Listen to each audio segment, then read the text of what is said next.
Hari ini kita bertemu lagi dalam cakap plus cakap. Ngeri, ngeri, ngeri. Tema sekali ini. Apa itu? Wih, mak, ngeri lah. Bagaimana sekelompok orang Minang ramai-ramai membuka label warung nasi Padang di Cirebon. Nah, mereka cabut-cabutin. Nah, ini sempat viral. Viral di masyarakat. Pastinya juga tentunya, ya kan? Di media sosial. Ngeri. Kemarin tak ngeri. Hah? Masakan yang siapa saja boleh memasak dan menjualnya diprotes. Ini terjadi di media sosial. Videonya hanya berdurasi 2 menit. 56 detik. Berisi sejumlah orang mendatangi rumah makan Padang Bintang Minang 2 di Desa Sukadana, Kecamatan Pabuaran, tepatnya di depan rumah sakit daerah Violet, Cirebon. Nah, itu. Jadi mereka mencabut-cabutin, jadi viral lah. Sebenarnya kalau awak pikir-pikir, boleh nggak begitu ya? Sebenarnya sih tidak boleh. Tapi aku punya cerita soal nasi Padang nih, ya enggak? Ketika Ambo ini tidak berjalan, ya, taktuk, lapar nih jalan, ya kan? Di daerah Bintaro, sebelum Bintaro, lapar perut tuh. Mak, udah buruk itu kan. Nah, makanlah kami tengok ada warung Minang. Tengok situ warung Minang. Oke, makan. Mak, begitu menyantap, hambar rasa itu. Awak ini anak Medan, ya kan? Masakan Minang, masakan Melayu, masakan Batak, masakan Jawa, dan beberapa masakan lain yang ada di Sumatera Utara. Aceh juga sudah kita rasakan. Nah, sampai pula awal di Jakarta kan, mana sedikit Padang. Parpat dikit-dikit Padang. Nah, jadi yang jadi masalah sekarang apa sih sebenarnya? Apakah boleh orang berdagang nasi Padang? Boleh-boleh saja. Ya enggak? Siapa pula yang larang? Nah, tapi ingat, kalau kita berdagang, misalnya masakan Jawa, dimasak orang Batak, tapi rasanya rasa Batak atau tidak ada sama sekali rasa Jawanya. Nah, itu yang perlu dilisensi, barangkali lah. Jadi bukan soal siapa boleh atau tidak boleh, tapi ada apa namanya? Ada rasa. Ketika makan dengan ciak kata ciak nak. Udah tak enak, buka pun udah tak enak makannya. Tengok harga agak mahal. Mak, terpaksa makan. Nah, padahal keutamakan masakan Minang itu adalah di rempah-rempah, di bumbunya. Kekayaan negeri ini adalah dengan bangsa lain adalah rempah-rempahnya. Itulah membuat Belanda datang, Cornelis Houtman datang ke Indonesia, ke Nusantara ini untuk mencari rempah-rempah. Nah, rempah-rempah itulah yang membuat masakan khas Minang itu enak. Ya kan? Ngeri nggak? Ngeri. Jadi, kalau pikir-pikir, apa sih kiatnya atau mengetes, mencoba, merasa ketika kita datang, apakah ini warung Minang, apa asli apa tidak? Gampang sebenarnya. Gampang. Tak usah buka buku, nggak usah. Begitu kita duduk warung Minang, warung Padang, mau Minang kayak, mau Padang kayak duduk kita. Aromanya pertama.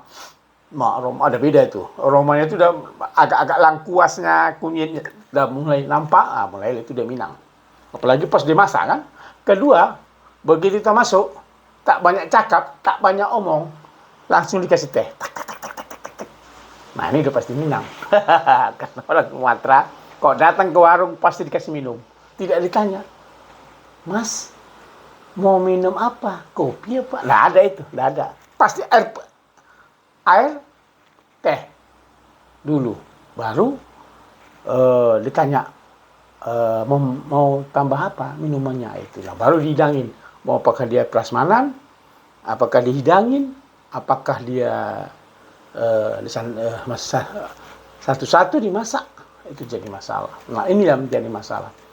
Sebenarnya masalah masalah hak paten itu kayaknya boleh-boleh aja, tapi mungkin nama perusahaannya kali ya. Misalnya ada sederhana, ada bundu kandung, ada sarbun, ada pagi sore, siang malam, malam siang, pokoknya macam lah ya. Yang di sinilah tentunya pemerintah membuat regulasi, mungkin regulasi tentang kuliner kita. Bagaimanapun kuliner kita ini itu sudah di Indonesia ya, mungkin di luar negeri juga akan terjadi masalah juga. Makanya masalah ini, warung Minang ini, sebenarnya lisensi itu bukan untuk apa ya, kalau menurut saya ya, menurut aku nih, bukan untuk wah ini nggak boleh, enggak. Tapi begitu kita datang ke warung makan, kita lihat intip, itu udah pasti enak. Supnya, ya kan, sambalnya terasa itu di sini, di lidah ini terasa. Nah itu. Nah kalau yang lain-lain itu aku pernah makan, nggak usah aku ceritakan lah, tak enak. Awak ini diceritakan, awak ini kalau makan ya pasti terasa bumbunya. Kalau tak ada bumbu, salah satu contoh. Sambal tuk-tuk misalnya dari Tapanuli Selatan kami Sipiro, itu sudah banyak dipakai orang sambal tuk-tuk. Tidak perlu kami lisensikan, kami hak paten nggak perlu. Atau daun ubi tumbuk. Inilah daun ubi tumbuk nih. Ini asal Sipiro. Dari sejarah ku baca literatur, daun ubi tumbuk ini yang kata orang kayak kotoran sapi, itu paling lezat. Nah, itu dibuat dari singkong, daun tumbuk, daun ubi kata orang Medan, singkong kata orang Jakarta, silalat kata orang Sipiro, bulung gadung kata orang Mandailing, sambal kasih ke kincung dan bagaimana, santan dan lain-lainnya. Ya kan, itu sudah masuk, di warung Padang masuk. Pakai itu, bahkan di hotel kemarin, di hotel Bintang 5 udah masuk tuh. Nah, artinya apa? Nggak perlu pakai lisensi. Bahwa itu khas dari kampung saya, Sipiro, daun ini tumbuk. Tapi walaupun bentuknya ada yang besar, yang kecil, ada yang halus-halus, itu tergantung selera. Nah, artinya di sini apa? Warung Padang itu bukan mau, ini warung Padang loh, nggak boleh kamu masuk, nggak boleh kadang kamu, bukan begitu barangkali. Ya enggak dah, ya enggak. Pedagang. Barangkali kalau kau mau merasakan enak dan rasanya mantap seperti selera di Kampung nan jauh di Mato itu, nah ada lisensinya. Nah ada juga orang Tapanuli Selatan buka nasi Padang, namanya Padang, rasanya beda. Orang Cirebon mungkin begitu, orang Kalimantan gitu. Dan aku sudah beberapa tempat melihat masakan berbeda-beda. Itu barangkali, tapi jangan sampai ekstrim dicabut-cabut lah, diadakan musyawarah, didialogkan, Pak, ini nggak boleh Pak. Nah, teman saya, Marioto, orang Bekasi, loh masa begitu saja harus pakai lisensi? Nah, dia bilang di Facebooknya, dan kawan-kawan lain juga protes loh, kok masa begitu pakai lisensi? Bukan lisensi barangkali, tapi paling tidak kalau kita masak, kita mau lihat ini gudeg. Apa orang mana ini gudeg yang paling enak? Ini gudeg Jogja, ada gudeg Semarang, ada gudeg mana ini kan? Nah kita mau lihat, ini lisensi Jogja mungkin atau keraton atau apa. Nah ini kita percaya diri untuk memakan itu, karena itu yang kita harapkan, rasanya itu bukan masakan gudeg lain. Itu barangkali persoalannya yang perlu dicantumkan, bukan ini tidak boleh, itu tidak boleh dagang. Siapa saja ini negeri Indonesia ya, dan merdekakan Bung Karno ya sama Bung Hatta. Masa tidak boleh? Kita aja, ya kan, McD itu, ya kan, atau Kentucky itu dibuat orang tua yang, ya kan, yang udah 70 tahun. Nah, sini di mana-mana udah Kentucky, di Aceh ada Kentucky, di mana-mana ada Kentucky. Nah, tapi yang lisensinya bagus yang mana? Nah itu dia Kentucky Fried Chicken. Itu barangkali. Sorry, aku tidak mau memuji perusahaan orang karena Indonesia ini kaya. Indonesia ini kaya loh masakan. Aduh, saya pengen masakan lah Makassar, saya pengen makan Kalimantan, Banjarmasin, ya kan?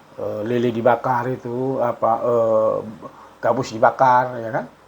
Dan banyak-banyak lagi masakan Nusantara ini. Ngeri lah, ngeri.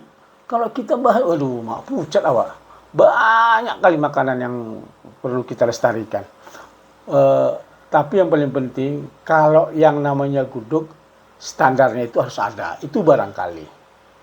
Rendang, standarnya apa? Kalau misalnya mau makan enak ada lisensi, itu rendangnya mungkin komplit bumbunya, komplit rasanya. Nah, mungkin itu barangkali. Setiap warung Padang itu beda-beda loh. Sarbun beda, pagi sore beda. Nah, maaf, barangkali yang pemiliknya bukan orang Minang loh.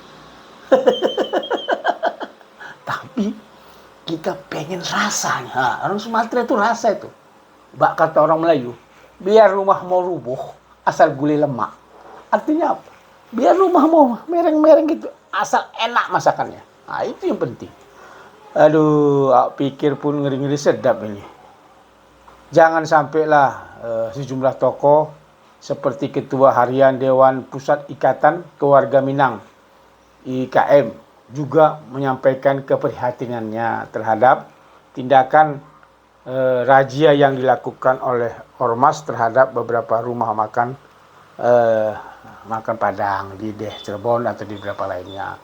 Jadi itu kita sudahin sajalah. Ini hanya masalah sikit aja nih, masalah suka atau tidak suka.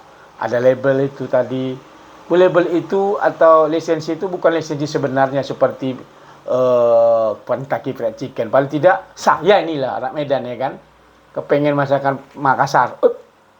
Gak tahu KW10 yang buat orang Cirebon kan gak enak. Nah, tapi kalau ada lisensinya atau ada merek sedikit, wah ini udah benar nih. Kenapa? Siapa saja sekarang udah bebas. Udah bebas mau masak apa aja. Tidak ada yang larang kok. Siapa pula yang larang? Masakan kami tutup kita udah ditumbuh aja nggak pakai lisensi. Kalau pakai lisensi, woi Pak, tak boleh orang makanan ini tumbuh kecuali orang Sepiro kan nggak lucu kita. Ah itulah. Saya pikir juga begitu. Ya kan? Demikian dulu kawan-kawan. Malam ini kita bincangkan. Mungkin mendatang kita akan bicarakan lebih ngeri.